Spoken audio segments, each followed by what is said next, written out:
Am I the a-hole for telling my dad it's not my job to make sure my half-siblings have a mom? My parents divorced when I, 17 male, was 5. I'm not sure on why. Part of me has always figured dad cheated on mom because he was with someone suspiciously fast afterward, like the same month fast. But my mom never spoke about it. She just told me both she and dad loved me and that would never change and I would never have to choose between my parents. My dad was in 2 live-in relationships post-divorce.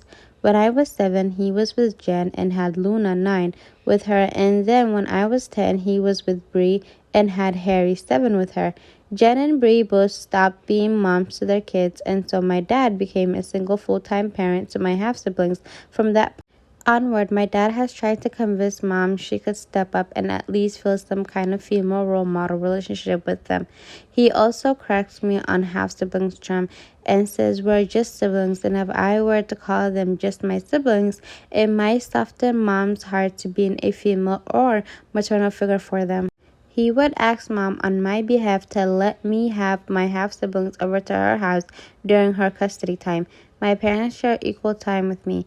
He would claim I really missed my half-siblings when I was gone, and he would claim I wanted to spend every holiday with them, etc. None of this is true. I never said those things or implied them. Luna is having a really hard time having no female family members. She has a dad, 2 half-brothers, and an uncle. So dad has been more forceful about mom's part in all of this lately, and now he's trying to rope me in more. He sat me down recently and told me my half-siblings deserve to have moms and I could help them with that. I could share my mom and let them feel the love they deserve to feel. He said I always treated them like lesser siblings, first with always using half, then with not trying to include them in my life at my mom's house. He told me this is where my role as a big brother needs to really take off. In response, I told him it's not my job and has never been my job to provide my half-siblings with a mom. I told him it was on him and their actual moms to do that. And I told him it was sick how he kept trying to rope my mom in. I told him to accept that he only had 1 kid with mom and she was only obligated to take care of for me. His answer to that was I was disappointing him with both my responses and lack of concern for the overall well-being of my half-siblings, and he told me to do better, be better, and care more about my innocent little sibling. I told my mom about it and she tore dad a new one for putting this on me. She told me I am not wrong in what I said to him, but my uncle also said I could have more compassion for my innocent half-siblings. Am I the a-hole?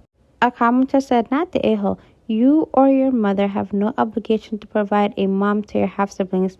Your father is a moron to think his first wife needs to mother his next 2 children with other women. Your uncle's opinion is irrelevant. None of this is on you.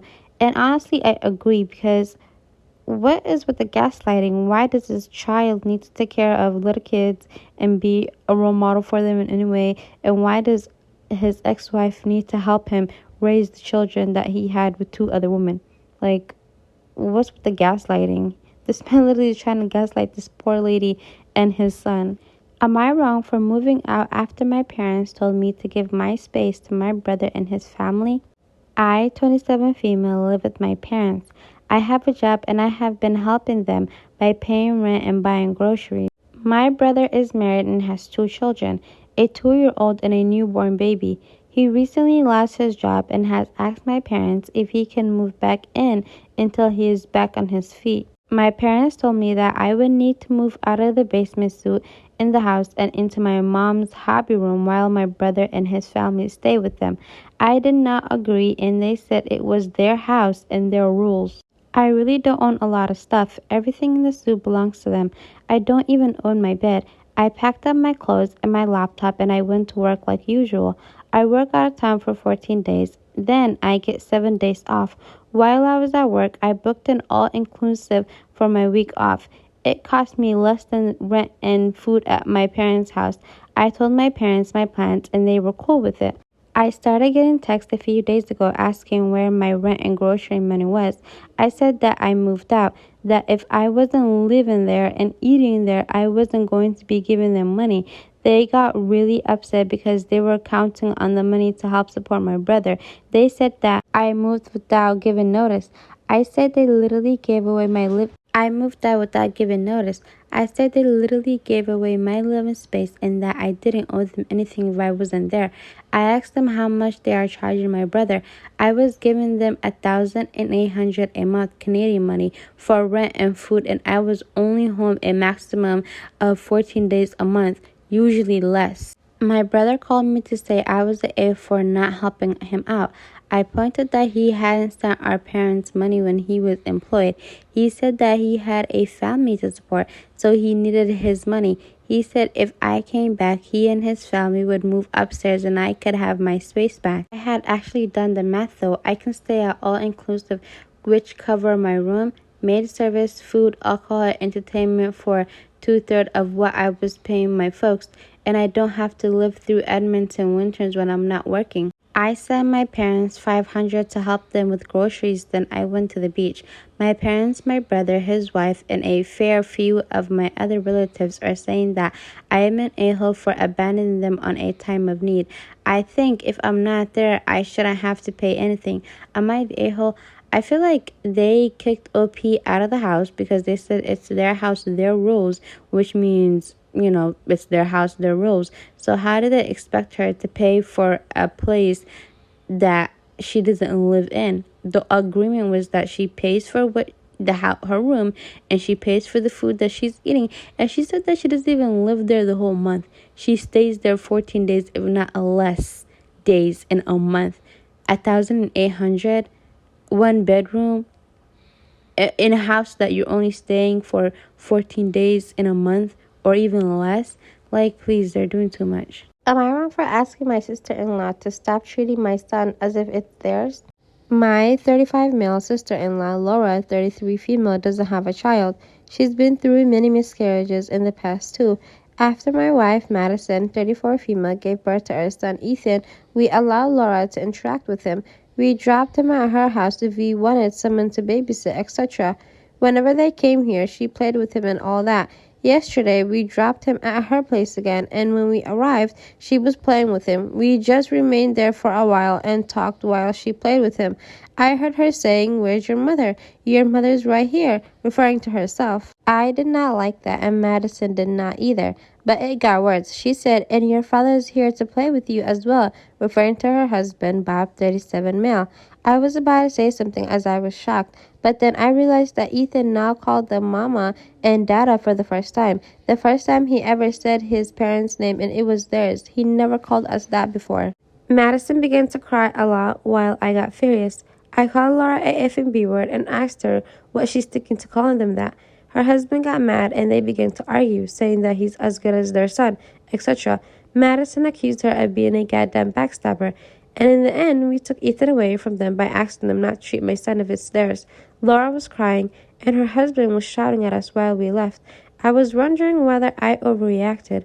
I know that they don't have children, so did I do anything wrong? Am I the a-hole? Top comment. Not the a-hole. Their struggle to have a baby are incredibly sad, and I can see why you're tempted to give them a free pass or feel guilty for setting a reasonable boundary because of it. But it's deeply unhealthy and threatening for them to be trying to displace you as Ethan's parents. It will be incredibly confusing for him, and it could result in genuine attachment problems and resentment as he gets older. Another commenter said, "Not the a-hole. This is concerning. I would consider moving away. Do you think they would try to kidnap your child?"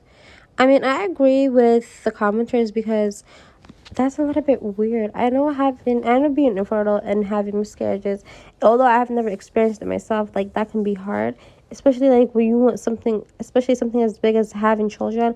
People, like, their mind changes.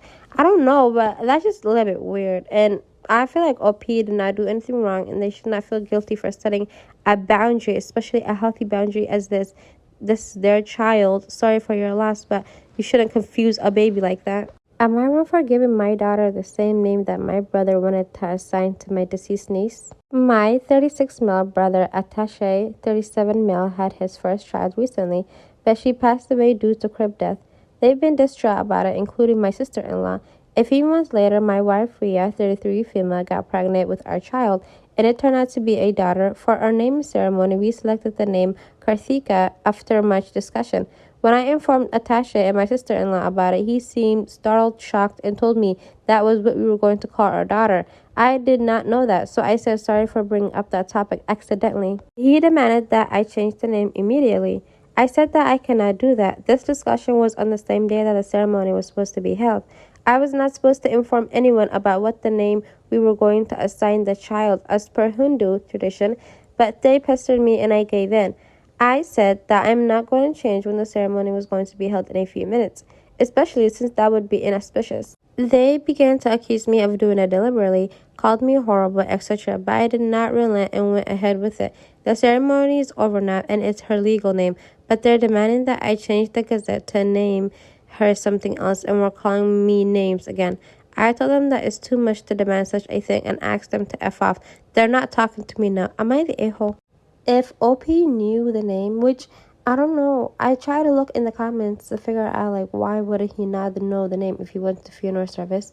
Do they not like give the deceased child a name? Because I know in some cultures they do. But if OP knew what the child was going to be named and he did this on purpose, he's definitely the a-hole. But if he didn't know, like they didn't tell him that that's what they were going to name the child, but the child died, how would anybody know? People are not mind readers. He's definitely not the a-hole. If I was personally, I probably would have changed it. It was one of my siblings, but everybody's not the same, and everybody doesn't have like the close sibling bond. So I don't know. Like maybe he should have told him to F off though, because I feel like that was just a little bit. That was just doing too much, just a little bit. Am I wrong for only picking one of my nieces to be my flower girl? I, 26 female, am getting married in January. I have a niece who is 7, we'll call her Jess, and my partner has a niece who is 5, we'll call her Ava. Jess is painfully shy. She has cried through every single school function she's been in, hates having her photo taken, and takes a long time to warm up to people. So when we picked our flower girl, the obvious choice was Ava, and that seemed fine until a few weeks ago. Now Jess is becoming jealous. Ava was practicing the other day, and she tried to rip the basket out of her hands, and when we had to separate them. She keeps complaining about how Ava gets a dress with a bow and called her a stupid baby.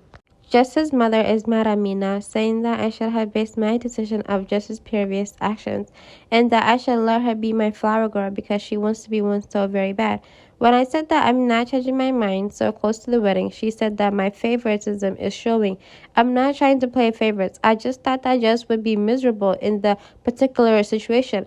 I had no idea that this would be such a big deal. Am I wrong for my choice of flower girl?